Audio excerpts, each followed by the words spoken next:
हाय, मैं हूं सावित्री और आप देख रहे हैं सावित्री सत्या यूट्यूब चैनल। मैं पुनः एक नई वीडियो कर लेकर आई हूं और आज का टॉपिक है गवर्नर जनरल तथा वायसराय। इससे संबंधित टॉपिक को मैं अगले वीडियो में बता चुकी थी। अब इससे संबंधित प्रश्न को लेकर आई हूं। पहला नंबर प्रश्न है, निम्नलिखित कथनों पर विचार कीजिए। पहला कथन है, रॉबर्ट क्लाइव बंगाल के प्रथम गवर्नर जनरल थे। और दूसरा है, विलियम बेंटिंक भारत के प्रथम गवर्नर जे। इसमें आप लोग को बताना है कि कौन सा कथन सही है। तो इसका ऑप्शन नंबर बी, केवल दो कथन विलियम बेंटिंक भारत के प्रथम गवर्नर जे जनरल थे, ये सही है। इसका व्याख्या है, वारेन हेस्टिंग को 1774 ईस्वी में बंगाल का प्रथम गवर्नर जनरल नियुक्त किया गया। 1833 ईस्वी में लॉर्ड विलियम बेंटिंक को भारत का प्रथम गवर्नर जनरल बनाया गया। लॉर्ड क्लाइव बंगाल का पहला गवर्नर नियुक्त किया गया था, जो इस पद पर 1758 से 1760 ईस्वी तक तथा 1765 से 1767 ईस्वी तक की अवधि में रहा। अगला दूसरा नंबर क्वेश्चन है कि भारत में प्रथम गवर्नर जनरल थे। इसका सही आंसर हो जाएगा लॉर्ड विलियम बेंटिंक, जो ऑप्शन में नहीं दिया गया है। इसका बोलता है कि उपयुक्त प्रश्नों की व्याख्या देखिए, मतलब ऊपर में जो व्याख्या दिया है उसमें दिया हुआ है कि लॉर्ड विलियम बेंटिंक जो है भारत के प्रथम गवर्नर थे। अगला तीसरा नंबर क्वेश्चन है कि भारत का प्रथम गवर्नर जनरल कौन था। पूछ रहा है कि भारत का प्रथम गवर्नर जनरल कौन था। तो ऑप्शन है लॉर्ड मेयो, दूसरा है लॉर्ड लिटन, तीसरा है लॉर्ड कैनिंग और चौथा है लॉर्ड डफरिन। इस क्वेश्चन के ऑप्शन में लॉर्ड विलियम बेंटिंक को नहीं दिया गया है। इसके अनुसार ऑप्शन नंबर ई उपयुक्त में से कोई नहीं, उपयुक्त में से एक से अधिक में जो आंसर है वो सही हो जाएगा, क्योंकि भारत का प्रथम गवर्नर जनरल अभी मैं बताई थी कि लॉर्ड विलियम बेंटिंक था। अगला चौथा नंबर क्वेश्चन है, निम्नलिखित घटनाओं पर विचार कीजिए। पहला है क्लाइव का पुनः भारत आगमन, दूसरा है इलाहाबाद की संधि, तीसरा है बक्सर का युद्ध और चौथा है वारेन हेस्टिंग का भारत का गवर्नर बनना। इसका कूट के रूप में दिया हुआ है कि आप बताइए कि कौन सा ऑप्शन सही है। इसका ऑप्शन 2 नंबर ऑप्शन बी इसका सही आंसर है। इसका व्याख्या है, बक्सर का युद्ध 22 अक्टूबर 1764 ईस्वी को हुआ था। क्लाइव का पुनः भारत आगमन 3 मई 1765 ईस्वी को हुआ था। इलाहाबाद की संधि अगस्त 1765 ईस्वी को हुई थी। वारेन हेस्टिंग का बंगाल का गवर्नर बनना 1772 ईस्वी में। इस प्रश्न में त्रुटि है, वारेन हेस्टिंग को भारत का गवर्नर जनरल बताया गया है, जो कि गलत है। वह कलकत्ता प्रेसिडेंसी या बंगाल का गवर्नर 1772 ईस्वी में बना तथा 1774 ईस्वी में बंगाल का गवर्नर जनरल बना। निकटतम सही उत्तर विकल्प बी को लिया जा सकता है। पांचवा नंबर क्वेश्चन है, निम्नलिखित कथनों में से कौन सा सही नहीं है। आपको कथन दिया हुआ है, आपको बताना है कि इसमें कौन सा कथन सही नहीं है। पहला नंबर है कि जन प्रशासन की नींव वारेन हेस्टिंग द्वारा मजबूती से रखी गई, जिस पर ऊपरी संरचना कॉर्नवालिस ने की। दूसरा है, ईस्ट इंडिया कंपनी की और सैनिक सुधार करने का श्रेय क्लाइव को था। तीसरा है, लॉर्ड विलियम बेंटिंक सबसे बड़े ब्रिटिश शासकों में से एक था, क्योंकि उसने भारत में ब्रिटिश साम्राज्य को गृहीत किया था। चौथा है, लॉर्ड डलहौजी ने द्वितीय के सिद्धांत के आधार पर ब्रिटिश साम्राज्य में समृद्ध क्षेत्र जोड़े। तो इसका सही आंसर हो जाएगा ऑप्शन नंबर सी। इसका व्याख्या है, क्लाइव के समय में सैनिक तथा सैनिक दोनों सुधार हुए। सैनिक सुधारों के अंतर्गत क्लाइव ने उपहार देना तथा निजी व्यापार बंद करा दिया। उसने आंतरिक कर देना अनिवार्य बना दिया। सैनिक सुधारों के अंतर्गत क्लाइव ने आज्ञा दी कि दोहरा भत्ता बंद कर दिया जाए तथा जनवरी 1766 ईस्वी से यह भत्ता केवल उन सैनिकों को ही मिलता था जो बंगाल तथा बिहार की सीमाओं से बाहर कार्य करते थे। जन प्रशासन की नींव वारेन हेस्टिंग द्वारा मजबूती से रखी गई थी, जिस पर ऊपरी संरचना कॉर्नवालिस ने तैयार की। कॉर्नवालिस के समय में न्यायाधीश सुधारों, फौजदारी कानून में सुधारों, पुलिस सुधार, कर संबंधित सुधार तथा व्यापारिक सुधारों से जन प्रशासन की नींव पड़ी। विलियम बेंटिक, जिसका शासनकाल 1828 से 1835 तक रहा है, के 7 वर्षों में पुरानी निरंतर युद्धों तथा संयोजन की नीति को तिलांजलि दी गई। भारत के इतिहास में बेंटिक का नाम सामाजिक तथा प्रशासनिक सुधारों के कारण स्मरण किया जाएगा। लॉर्ड डलहौजी, जिसका शासनकाल 1848 से 1856 तक रहा है, विभगत के सिद्धांत के अंतर्गत 1848 ईस्वी में सतारा, 1849 ईस्वी में जैतपुर तथा संबलपुर, 1850 ईस्वी में बगाट, 1852 ईस्वी में उदयपुर, 1854 ईस्वी में झांसी तथा 1854 ईस्वी में नागपुर का विलय कर दिया। 1856 ईस्वी में डलहौजी ने अवध का विलय कुप्रशासन के बहाने से किया था। अगला क्वेश्चन, 6ठा नंबर क्वेश्चन है, भारत में ब्रिटिश साम्राज्य का संस्थापक कौन था? क्वेश्चन है कि भारत में ब्रिटिश साम्राज्य का संस्थापक कौन था? ऑप्शन है सी सिलीमैन, ऑप्शन बी है लॉर्ड मिंटो, ऑप्शन सी है लॉर्ड क्लाइव और ऑप्शन डी है लॉर्ड मेयो। ऑप्शन ई है उपयुक्त में से कोई नहीं या उपयुक्त में से एक से अधिक। तो इसका सही आंसर हो जाएगा option number C, Lord Clive. इसका व्याख्या है, भारत में ब्रिटिश साम्राज्य का संस्थापक लॉर्ड क्लाइव को माना जाता है। 23 जून 1757 ईस्वी को हुई प्लासी की लड़ाई में विजेता अंग्रेजी सेना का नेतृत्व करता लॉर्ड क्लाइव था। इसी युद्ध के उपरांत बंगाल में ब्रिटिश साम्राज्य की नींव पड़ी। अगला 7वां नंबर क्वेश्चन है, अंग्रेज के विरुद्ध बनारस विद्रोह का नेतृत्व किसने किया था? तो इसका सही आंसर हो जाएगा राजा चेतन सिंह ने किया था। इसका व्याख्या है, बनारस विद्रोह राजा चेतन सिंह द्वारा 1781 ईस्वी में किया गया था।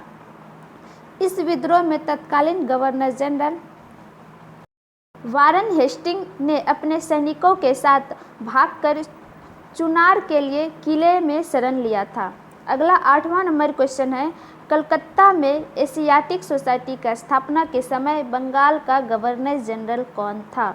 तो इसका सही आंसर हो जाएगा option number B, Lord Warren Hasting, option number B. इसका व्याख्या है, 15 जनवरी 1784 ईस्वी को एशियाटिक सोसाइटी का स्थापना के समय बंगाल का governor general Lord Warren Hasting, जिसका शासनकाल 1774 से 1785 ईस्वी तक रहा है।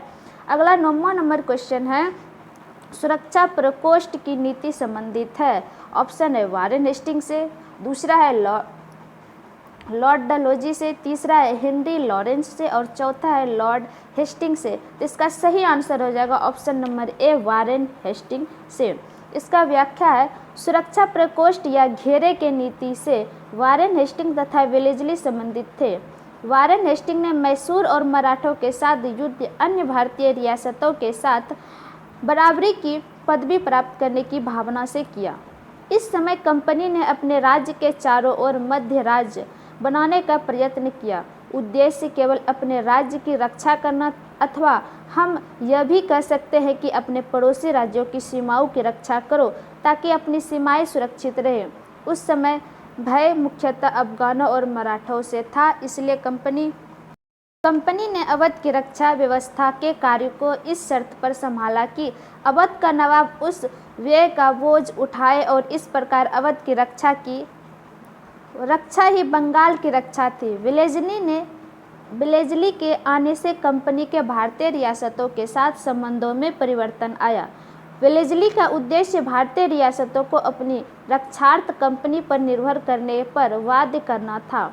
उसने भारतीय रियासतों को अंग्रेजी राजनीतिक शक्ति और सैनिक रक्षा के घेरे में लाने का प्रयत्न किया। अगला 10वां नंबर क्वेश्चन है, रिंग फेंस नीति का संबंध इनमें से किससे है? ऑप्शन नंबर ए है Henry Lawrence, option number B है डलहौजी, ऑप्शन नंबर सी है वारेन हेस्टिंग और ऑप्शन नंबर डी है लॉर्ड क्लाइव। तो इसका सही आंसर हो जाएगा option number C, Warren Hasting से। 11 नंबर क्वेश्चन है, निम्नलिखित में से किसने बंगाल में द्वैत शासन प्रणाली को समाप्त किया था? ऑप्शन ए है Robert Clive, option number B है लॉर्ड कॉर्नवालिस, सी है वारेन हेस्टिंग और डी है उपयुक्त में से कोई नहीं। तो इसका सही आंसर हो जाएगा Warren Hasting, option number C, Warren Hasting. इसका व्याख्या है, वारेन हेस्टिंग के कार्यकाल में 1772 ईस्वी में कोर्ट ऑफ डायरेक्टर्स ने दोहरी शासन प्रणाली को समाप्त करने का निर्णय लिया तथा कलकत्ता परिषद एवं उसके प्रधान को आज्ञा दी कि वे स्वयं दीवान बने और बंगाल, बिहार तथा उड़ीसा के प्रबंध को अपने हाथ में ले लें। वारेन हेस्टिंग ने दोनों उप दीवानों मोहम्मद रजा खां और राजा सिताब राय को पदच्युत कर दिया। द्वैत शासन की शुरुआत बंगाल में क्लाइव के समय 1765 ईस्वी में हुई थी। अगला 12 नंबर क्वेश्चन है कि बंगाल में द्वैत शासन प्रणाली किसके द्वारा लागू की गई थी। ऑप्शन नंबर ए है वारेन हेस्टिंग, बी है विलियम बेटिंग, सी है रॉबर्ट क्लाइव और डी है लॉर्ड कर्जन और ऑप्शन नंबर ई है उपयुक्त में से कोई नहीं या उपयुक्त में से एक से अधिक। तो इसका सही आंसर हो जाएगा option number C, Robert Clive. 13 number question है किस गवर्नर जनरल पर महाभियोग का मुकदमा चलाया गया। ऑप्शन नंबर ए है वारेन हेस्टिंग, बी है लॉर्ड क्लाइव, सी है लॉर्ड कॉर्नवालिस और ऑप्शन नंबर डी है लॉर्ड वेलेस्ली। तो इसका सही आंसर हो जाएगा option number A, Warren Hasting. व्याख्या है वारेन हेस्टिंग के अन्यायपूर्ण तथा निरंकुश कार्यों के कारण उस पर महाभियोग का मुकदमा चलाया गया जो 1788 से 1795 ईस्वी तक चलता रहा, किंतु ब्रिटिश संसद ने उसकी सेवाओं को देखते हुए उसे सभी दोषों से मुक्त कर दिया। यह भी कहा गया कि वारेन हेस्टिंग ने यह सब कुछ साम्राज्य के हितों के लिए किया, न कि अपने लिए। वारेन हेस्टिंग पर लगे महाभियोग के बारे में विद्वानों के मत भिन्न हैं, किंतु वी.ए. स्मिथ का निर्णय अधिक मान्य है। वह लिखते हैं कि उसके थोड़े से दोष जरा तक वे वास्तव में दोष थे, उस राजनीतिज्ञ के दोष थे जिस पर सहसा ही संकट आ पड़ा हो तथा जिस पर इतनी कठिन उलझने आ पड़ी हो कि कभी कभी मानवीय समझ में भूल चूक हो जानी आवश्यक ही थी। ये कथन थे वारेन हेस्टिंग के बारे में कहा गया था वी.ए. स्मिथ द्वारा। यह कथन को आपको याद रखना, इस प्रकार के कथन प्रश्न में पूछा जाता है। अगला 14 नंबर क्वेश्चन है निम्नलिखित में से किस पर ब्रिटिश संसद में महाभियोग का मुकदमा चलाया गया था। फिर से रिपीट क्वेश्चन हुआ है, तो अभी मैं बताई थी कौन है, वारेन हेस्टिंग। अगला 15 नंबर क्वेश्चन है भारत में न्यायिक संगठन की स्थापना किसने की है। ऑप्शन ए है लॉर्ड मेयो, बी है लॉर्ड कॉर्नवालिस, सी है लॉर्ड एटली और डी है लॉर्ड कर्जन। तो इसका सही आंसर हो जाएगा option number B, Lord Cornwallis. Option number B. इसका व्याख्या है दीवानी और फौजदारी न्यायालय के श्रेणीबद्ध संगठन के जरिए न्याय प्रदान करने के लिए एक नई व्यवस्था की नींव अंग्रेजों ने रखी। इस व्यवस्था को वारेन हेस्टिंग ने आरंभ किया, मगर कॉर्नवालिस ने इसे और सुदृढ़ बनाया। 1793 ईस्वी के कॉर्नवालिस संहिता शक्तियों के पृथकीकरण के सिद्धांत पर आधारित थी, जिसके तहत कर और न्याय प्रशासन को पृथक कर दिया गया। अगला 16 नंबर क्वेश्चन है निम्नलिखित में से किस गवर्नर जनरल ने भारत की प्रसंविधाबद्ध सिविल सेवा का सृजन किया, जो कालांतर में भारतीय सिविल सेवा के नाम से जाना जाता है। ऑप्शन ए है वारेन हेस्टिंग, बी है वेलेस्ली, सी है कॉर्नवालिस और डी है विलियम बेटिंग। तो इसका सही आंसर हो जाएगा option number C, Cornwallis. Option number C इसका सही आंसर हो जाएगा। अगला क्वेश्चन है 17 नंबर क्वेश्चन। इसका व्याख्या है भारत की प्रसंविधाबद्ध सिविल सेवा या लोक सेवा का सृजन कॉर्नवालिस द्वारा किया गया। बंगाल का गवर्नर जनरल बनने के बाद कॉर्नवालिस ने प्रशासन को पुनः गठित किया तथा राजस्व बोर्डों को भंग कर इसके संबंध में नए नियम बनाए तथा कंपनी के अधिकारी में व्यक्तिगत व्यापार के संबंध में भी नए नियम बनाए। उसने कॉर्नवालिस कोड के माध्यम से दीवानी तथा न्यायिक क्षेत्रों में स्पष्ट विभाजन किया, जिसने आगे चलकर भारतीय सिविल सेवा का रूप लिया। अगला 17 नंबर क्वेश्चन है भारतीय लोक सेवा का प्रवर्तन किया गया किसके द्वारा। यहाँ पे ऑप्शन ए है बेटिंग के शासनकाल में, बी है कॉर्नवालिस के शासनकाल में, सी है कर्जन के शासनकाल में और डी है डलहौजी के शासनकाल में। तो इसका सही आंसर हो जाएगा ऑप्शन नंबर बी, कॉर्नवालिस के शासनकाल में। 18 नंबर क्वेश्चन है 18वीं शताब्दी के उत्तरार्ध में किसे प्रायः कंपनी बहादुर की शानो शौकत का स्थानीय प्रतिनिधि कहा गया? तो इसका सही आंसर हो जाएगा दरोगा। ऑप्शन नंबर बी सही है। इसका व्याख्या है 1793 ईस्वी में लॉर्ड कॉर्नवालिस में जमींदारों को उनके पुलिस कर्तव्यों से अलग कर प्रत्येक 20 से 30 वर्ग मील के क्षेत्र में थाना स्थापित किया गया तथा दरोगा नामक पुलिस अधिकारी नियुक्त किया गया। दरोगा की नियुक्ति एवं परीक्षण मजिस्ट्रेट द्वारा किया गया। किसान दरोगा को कंपनी बहादुर की शानो शौकत तथा स्थानीय प्रतिनिधि मानते हैं। आज के लिए इतना ही, मिलते हैं नेक्स्ट वीडियो में। धन्यवाद।